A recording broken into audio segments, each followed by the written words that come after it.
Assalamualaikum warahmatullahi wabarakatuh. Saya Rodiatul Tukia dari kelas 12 IPA 2 dengan absen 28 akan membahas materi tujuan ekonomi gerakan Benteng dan Sanering oleh Safrudin Prawira Negara.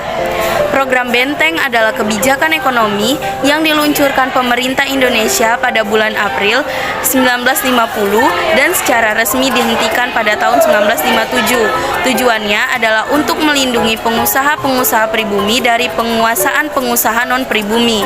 Pada masa itu terdapat 700-an pengusaha pribumi yang diberi modal berupa kredit. Harapannya adalah pengusaha pribumi dapat menghemat devisa lewat pengurangan volume impor. Namun kenyataannya bantuan modal tersebut tidak dapat dimaksimalkan oleh penerima karena kinerja mereka lamban. Tujuan dari sistem ekonomi Benteng ini tidak terrealisasi atau dengan kata lain mengalami kegagalan. Sistem ini membuat keuangan negara mengalami defisit.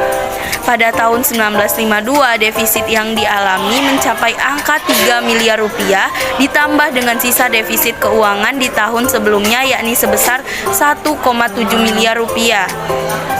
Menteri Keuangan Kabinet Hatta II, Syafrudin Prawira Negara mengusulkan kebijakan Sanering. Sanering adalah pemotongan nilai uang. Pada tanggal 20 Maret 1950, semua uang yang bernilai 5 gulden ke atas dipotong nilainya hingga setengahnya.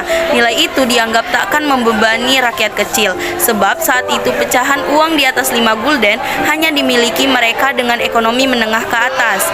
Pemotongan uang dilakukan secara harfiah. Lembaran uang digunting dibelah menjadi dua, potongan pertama menjadi uang dengan nilai setengahnya, sementara potongan kedua ditukar sebagai kupon obligasi negara.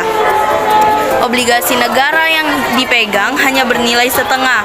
Obligasi itu akan dibayar negara 30 tahun kemudian dengan bunga 3% setiap tahun.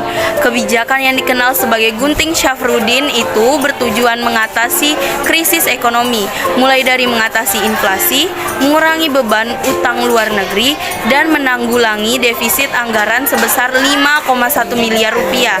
Dengan kebijakan ini, jumlah dan jenis uang yang beredar bisa berkurang. Itulah tadi pembahasan materi dari saya. Terima kasih. Wassalamualaikum warahmatullahi wabarakatuh.